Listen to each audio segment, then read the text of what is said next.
Welcome back. As you saw with our last segment and the latest example, Paterson's a city that's got a lot of problems. And the causes, they're similar, though, to many other cities coast to coast here. Manufacturing jobs, one-time proud city, that big blue-collar class here. Well, a lot of those jobs leave. And then as a consequence, a lot of that middle class leaves.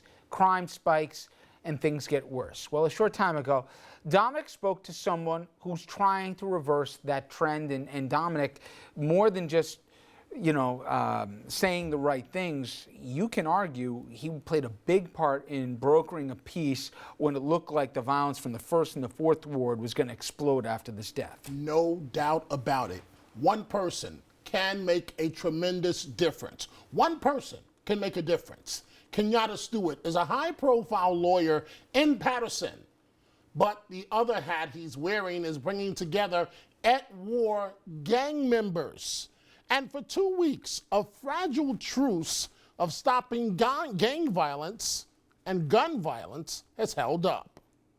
Paterson, New Jersey has unfortunate notoriety these days. Paterson is a city where there's 150 or so thousand people here, 8.5 miles, square miles, and unfortunately a high crime rate, unfortunately a high shooting rate, unfortunately a high death rate. I think last year we had about 20 or so murders last year. This successful attorney, Kenyatta Stewart, has had enough of stray bullets in Paterson, taking the lives of one young person after another. I live in Paterson. I have an office in Paterson. My family lives in Paterson. And Stewart decided to get involved. Most people I encounter just complain about the problem, and then for the most part never really do anything to get involved. Sure. You're not that type. You actually pulled gang leaders together for a summit just a few weeks ago here in your office. Why did you get involved? Well, it's twofold. Gang leaders, tough guys, thugs, they're all people. And you got to realize that. And if the right person wouldn't have pushed me left or pushed me right, I might have been one of them. I didn't wake up as a lawyer. I woke up as a street kid trying to be a tough guy. I woke up as a street kid trying to be, popular. Things are so bad on Rosa Parks Boulevard in Paterson with stray bullets, it's now called Death Boulevard by many in the community, and it's the community that has had it. Listen, you can't arrest away your problems. You can't shoot down your problems. You can't arrest away your problems. You have to go talk to these people. You may not agree with them, but you have to go talk to them. Oh, you know what? Leave those guys alone. They're killing each other. You can't leave them alone anymore.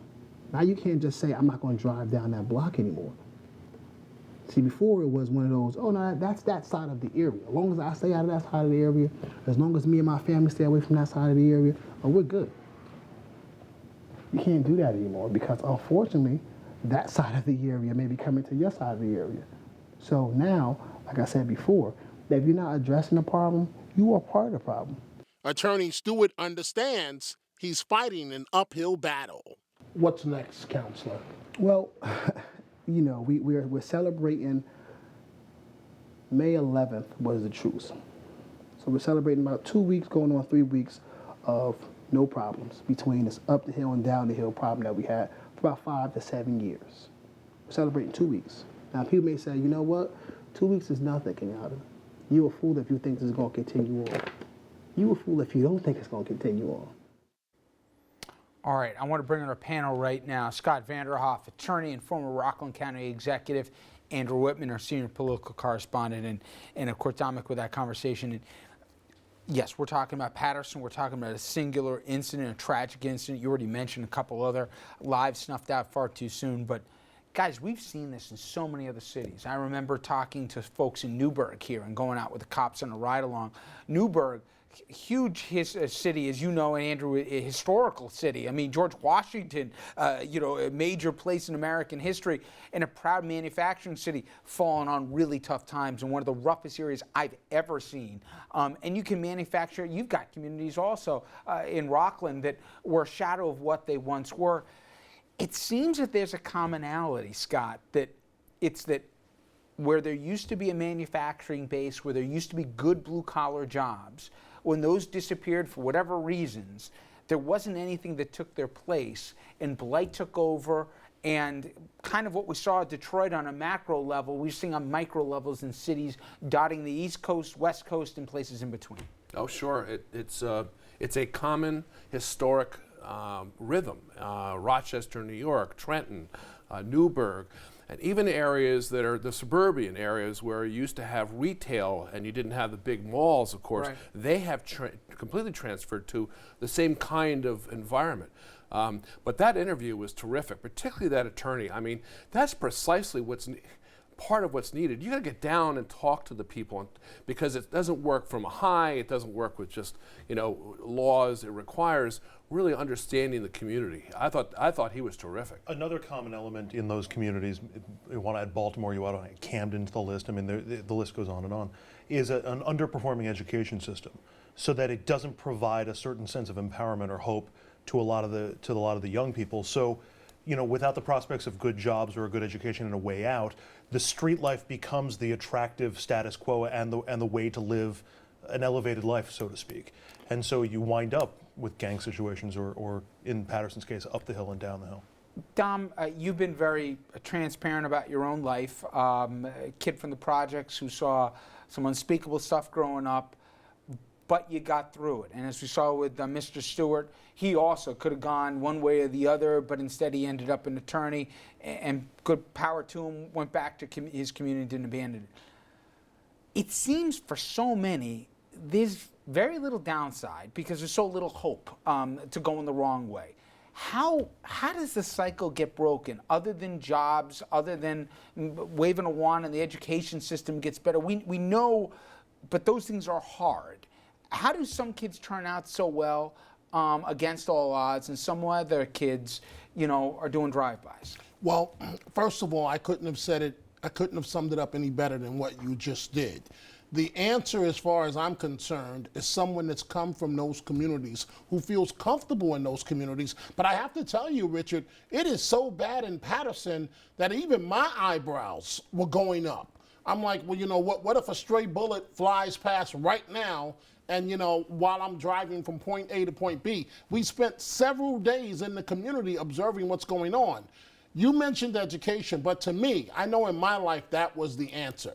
And I look at many of my friends, frankly, that are in Attica, Sing Sing, and some of the other prisons throughout New York State. The difference in what happened with my life and what happened with their lives is they went for the fast opportunity. In other words, crime, thinking they could get away with it, while me and others were pushed towards education. The only way you're going to turn this around, it starts with education. It's got to be taken seriously. And then what hasn't been said here tonight is we've got to start dealing with the fact of the family unit, the structure unit. Why are there so many black men? Not attacking anyone in the black community, but why are there so many black men that are not there with their families? Women are struggling to do the best job that they can, but the breakdown of the family unit is destroying the black community, and it's a problem that's now impacting all of America.